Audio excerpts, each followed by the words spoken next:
Dios les bendiga en este día de hoy, un domingo precioso en el cual Dios nos concede vida y salud. En este día voy a compartir una porción de la palabra que tal vez hemos leído en muchas ocasiones, pero que quiero utilizar como punto de partida a lo que Dios quiere hablar a la vida de cada uno de nosotros.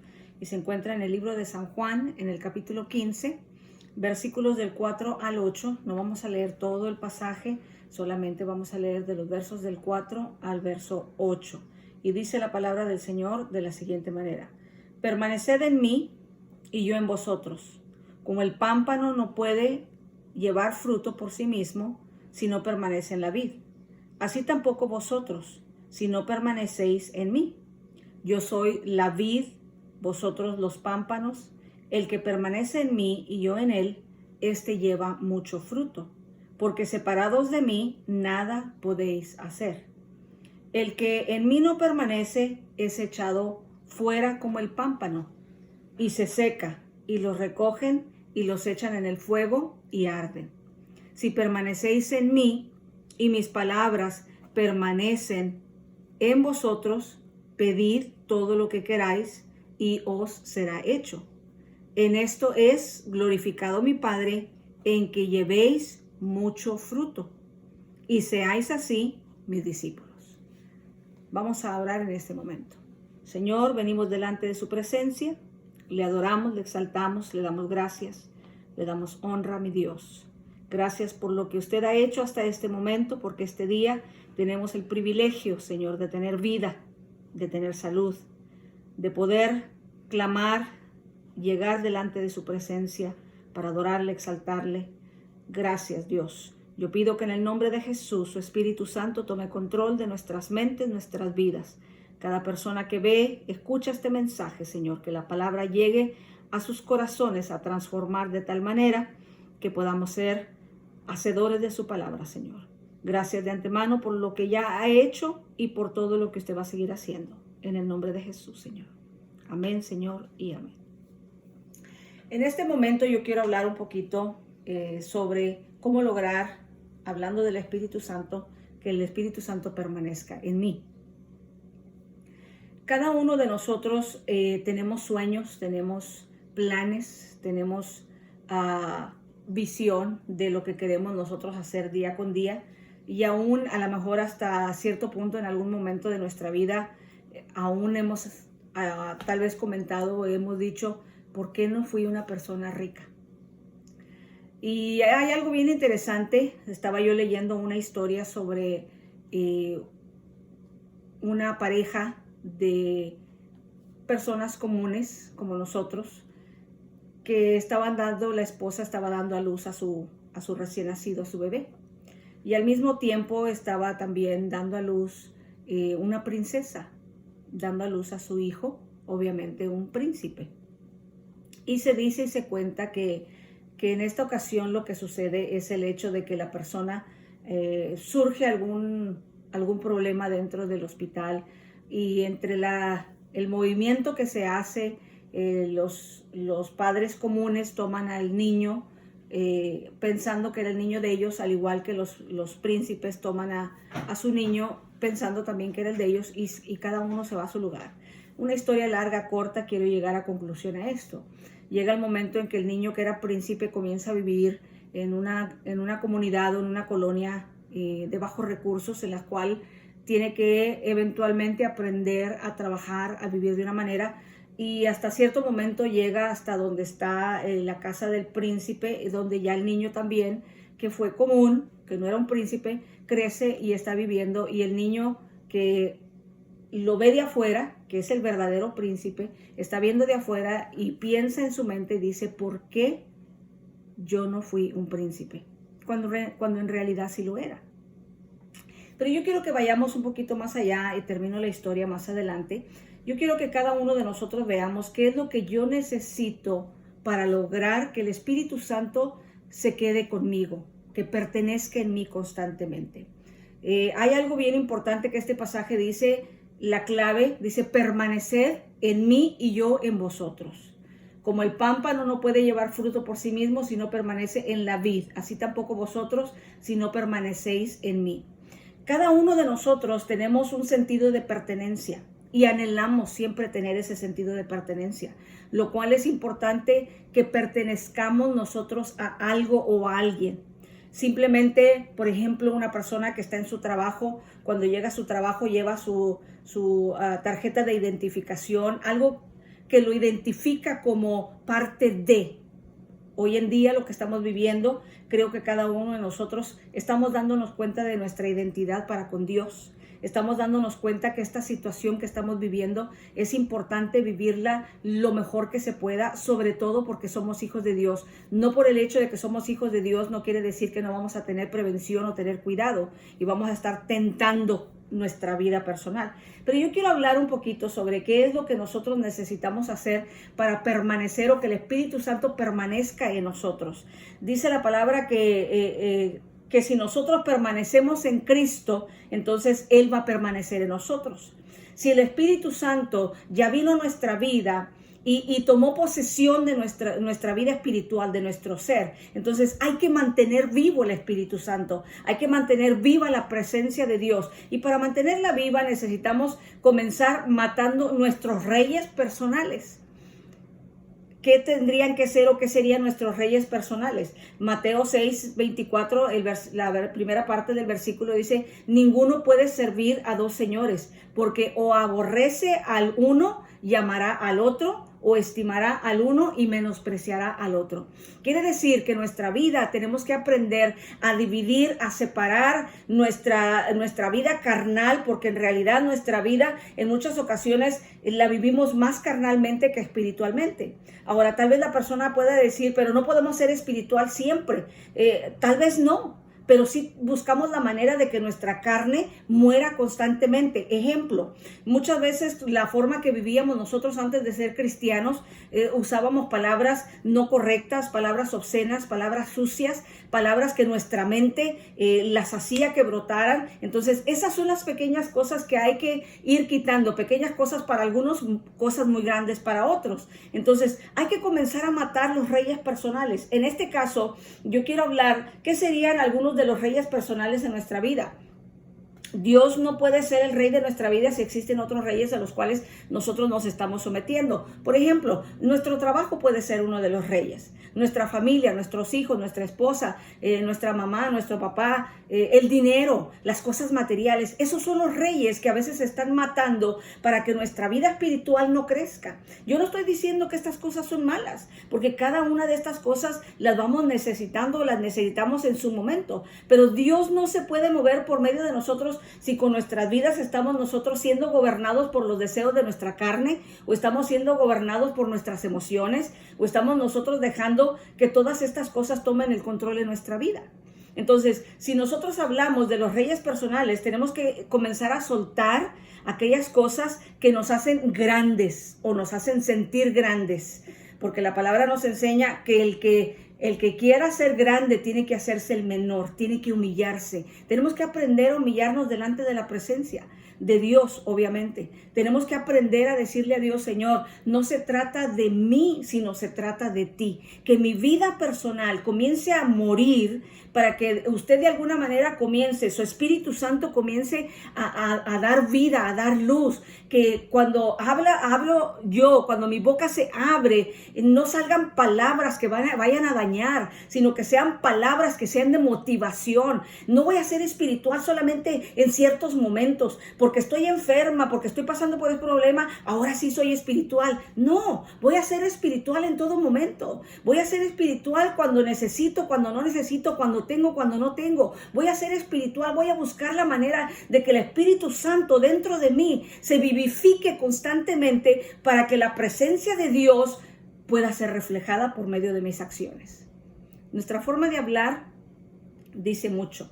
Otra de las cosas que tenemos nosotros que quitar de nuestra vida o matar sería el orgullo. Proverbios 21:4 dice: altivez de ojos y orgullo de corazón y pensamiento de impíos son pecado. Fíjense algo bien interesante. Aquí este pasaje que acabamos de leer dice que Él es la vid verdadera y nosotros somos los pámpanos. Estamos pegados a Él. Yo pregunto, si algo que está pegado a la presencia de Dios, ¿va a dejar que el orgullo lo controle?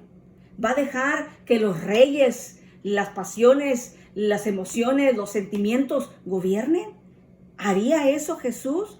Por un tiempo, una temporada, un año en que se utilizó mucho la palabra ¿qué haría Jesús? Pero aquí lo importante no es qué haría Jesús, es qué haría yo. ¿Qué voy a hacer yo? ¿De qué manera yo voy a morir mi yo para dejar que el Espíritu Santo permanezca en mí? La presencia de Dios quiere estar en mí constantemente, pero para que esté en mí yo necesito permanecer en Él. Si yo no permanezco en Él, no hay manera que Él pueda permanecer en mí. Dice el verso 6, el que en mí no permanece es echado fuera como el pámpano.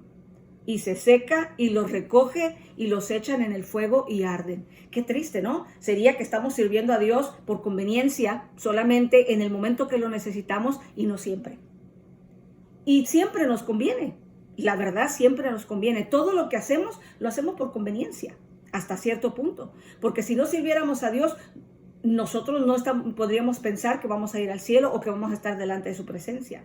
O sea, en parte nos conviene adorarle, nos conviene exaltarle, nos conviene que su Espíritu Santo esté dentro de nosotros y que comencemos a soltar todo tipo de orgullo. A veces el orgullo, pensamos que no somos orgullosos, pero en ocasiones nuestra vida refleja el orgullo. ¿Qué es el orgullo en Proverbios? Equivale a arrogancia, conducta malvada y lengua perversa. Qué triste, ¿no? Pero es que así me hizo Dios. No, no es cierto, Dios no nos hizo así. Dios nos hizo limpios, Dios nos hizo santos. Y cuando venimos delante de su presencia, su palabra viene sobre nosotros. Dice el versículo 3 de ahí, ese mismo capítulo 15, dice, vosotros estáis ya limpios por la palabra que os he hablado. Pero si esa palabra permanece en nosotros, porque si no permanece en nosotros, no hay manera de estar limpios. Hoy en día nos están diciendo que tenemos que estarnos lavando las manos cada rato. Nos tenemos que estar lavando las manos. Hay que lavar nuestra mente cada rato. Hay que lavar nuestro vocabulario cada rato. Hay que cambiar nuestra mentalidad. Tenemos que aprender y decirle a Dios, Señor, ¿sabes qué? El orgullo a mí no me ayuda. Proverbios 29:23 dice, el orgullo del hombre lo humillará, pero el del espíritu humilde obtendrá honores. Qué bonito, ¿no? Qué bonito es cuando nosotros empezamos a entender que la presencia de Dios quiere permanecer en nosotros, que su Espíritu Santo, el Paracleto, el Consolador, quiere venir sobre nosotros, quiere obrar en nuestra vida. Se le dice Paracleto, es un nombre que se le da al Espíritu Santo, enviado para consolar a los fieles. El Paracleto significa aquel que consuela o conforta, el que alimenta y reanima, el que revive, el que intercede en nuestro favor como un defensor en una corte. Pero para ello hay que permanecer en Dios, hay que permanecer en su presencia. El Espíritu Santo es la presencia divina. Cuando la presencia física de Jesús fue sacada de este mundo, de esta tierra, entonces la presencia del Espíritu Santo vino y continúa con nosotros los creyentes, los discípulos, porque hasta eso no es nada más en creyentes, sino que hay que recordar que nuestra vida tiene que ir a ser un discípulo, no quedarnos en creyentes. Y a veces somos creyentes, somos cristianos toda la vida y nunca aprendemos a ser discípulos. ¿Qué otra cosa tenemos que soltar? Número 3, hay que soltar los temores. Hay que aprender a nadar en aguas más profundas. Estamos llamados a realizar cosas mayores, porque dice la palabra, dice, cosas mayores que estas haréis. Y a veces pensamos que Dios nos habla y tenemos sueños, tenemos visiones, pero no pedimos la guianza de Dios para que nos interprete o que nos dé la interpretación. Y tenemos que estar bien seguros antes de hablar. Debemos de tener el temor de Dios para hablar la palabra. Si nosotros no permanecemos en Dios, no permanecemos en la palabra, porque lo de la palabra es todos los días, a cada rato, a cada instante, cada segundo, hay que estar permaneciendo en la palabra, hay que permanecer en su presencia, hay que buscar la guianza del Espíritu Santo siempre. Dice, si permanecéis en mí, mis palabras permanecen en vosotros, pedid todo lo que queráis y os será hecho. Pero a veces pensamos que permanecer es un día y el otro día ya no. Cuando en realidad permanecer es un sentido de permanencia siempre, siempre. Como dije anteriormente, estamos llamados a realizar cosas mayores en esta tierra para que el poder del Evangelio sea demostrado en este mundo, pero no frenamos y no avanzamos en lo espiritual cuando no nos metemos en aguas profundas. Nuestra actitud en ocasiones es, si me meto más con Dios, vienen más problemas. Si me meto más con Dios, vienen más pruebas. Oye, ¿cómo te vas a dar cuenta si en realidad te has metido con Dios? Si verdaderamente permaneces en Él, si no es cuando viene la prueba, cuando viene el problema, cuando viene la circunstancia difícil.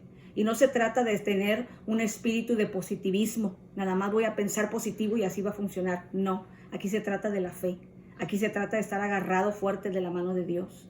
Si nosotros recordamos en el libro de Ezequiel 47, de los versículos del 1 al 12, nada más voy a parafrasear, voy a leer unos dos. Dice, el hombre me trajo de a vuelta a la entrada del templo y vi que brotaba agua por debajo del umbral, en dirección al oriente, que es hacia donde da la fachada del templo. El agua corrió por la parte baja del lado derecho del templo al sur del altar. Luego el hombre me sacó por la puerta del norte, me hizo dar la vuelta por afuera hasta que la puerta exterior que mira hacia el oriente, y vi que las aguas fluían del lado sur. El hombre salió al oriente y empieza a decir, dice, y me hizo cruzar el agua, el cual me llegaba a los tobillos. Y luego me dio otros 500 metros y me hizo cruzar el agua, ahora me llegaba a las rodillas. Me dio otros 500 metros y me hizo cruzar el agua, esta vez me llegaba a la cintura. Y así pues así lo vamos viendo progresivamente. Progresivamente nos vamos a ir metiendo para que el Espíritu Santo permanezca en nosotros. No podemos permanecer en Cristo si no caminamos nosotros por medio del Espíritu Santo. Es una elección de todos los días. Permanecer en Cristo, permanecer en su presencia es algo continuo. Es algo de todos los días. Nuestra vida cristiana comienza una vez cuando aceptamos el compromiso de aceptarle como nuestro Señor y Salvador. Pero vamos viviendo un día a la vez y nos vamos dando cuenta que cada día, cada mañana, ese compromiso hay que renovarlo. No es un compromiso que hice hoy y ya mañana ya no. Es un compromiso que tengo que llevar y llevándolo día con día. El Espíritu Santo está constantemente en mí. Dice el verso 8, en esto es glorificado mi Padre, en que llevéis mucho fruto y seáis así mis discípulos. Oiga, qué precioso es cuando entendemos que somos los discípulos de Jesús y que el Espíritu Santo nosotros le llevamos a otras personas. El Espíritu Santo siendo la presencia preciosa o divina de Dios que continúa en nosotros. Si nosotros vemos lo que el libro de San Juan dice en el capítulo 3, verso 24, el que guarda sus mandamientos pertenece en Dios y Dios en él. Y en esto sabemos que Él permanece en nosotros por el Espíritu que nos ha dado. Si nosotros oramos y no clamamos y no intercedemos en lo espiritual, el Espíritu de alguna manera nos lo hemos puesto a un lado. Primer libro de Juan 4:13 dice, en esto sabemos que permanecemos en Él y Él en nosotros, en que nos ha dado su Espíritu. Pero nosotros llamamos al Espíritu Santo el Espíritu de verdad. Juan 15, 26 y 27 dice, cuando venga el Consolador a quien yo enviaré del Padre, es decir, el Espíritu de verdad que procede del Padre, Él dará testimonio de mí. Y vosotros daréis testimonio también porque habéis estado conmigo desde el principio. Qué bonito es cuando podemos dar testimonio. Pero si nosotros por alguna razón nos hemos apartado, nos hemos separado, tenemos que volver. Tenemos que permanecer en Él. Tenemos que decirle, Señor, voy a dar testimonio. La forma que damos testimonio es no solamente hoy en las redes sociales, podemos poner cuantas cosas, pero nuestra vida real a veces es diferente. Que nuestra vida refleje el testimonio del Espíritu Santo en nosotros. Que la presencia del Espíritu Santo permanezca en nosotros para que seamos verdaderos discípulos. Para que nuestra vida verdaderamente refleje la presencia de Dios. ¿Cómo voy a permanecer o cómo permanece el Espíritu Santo en mí? Soltando los reyes, soltando el orgullo, soltando todas estas cosas que es nuestra vida. A veces estamos como este príncipe, ya lo tenemos todo, pero porque no tenemos esa comunión, no nos damos cuenta que todas las bendiciones son nuestras, pero hay que permanecer en Él, hay que permanecer en su presencia. Vamos a orar. Señor, venimos delante de su presencia en este momento, en el nombre de Jesús. Espíritu Santo, ayúdenos a entender que esa presencia es necesaria. Ayúdenos a entender que somos sus discípulos y queremos ser imitadores. Queremos dar testimonio de que verdaderamente su Espíritu Santo está en nosotros. Y lo hacemos, Señor, por medio de nuestra vida, nuestro diario vivir. Señor, yo pongo en sus manos la vida de cada una de las personas que está viendo o escuchando. Mi Dios, declaro bendiciones sobre sus vidas, siempre y cuando, Señor, aprendamos a obedecer, a permanecer en usted. En el nombre de Jesús, Señor, se lo pido y le doy gracias. Amén, Señor, y amén. Dios les bendiga.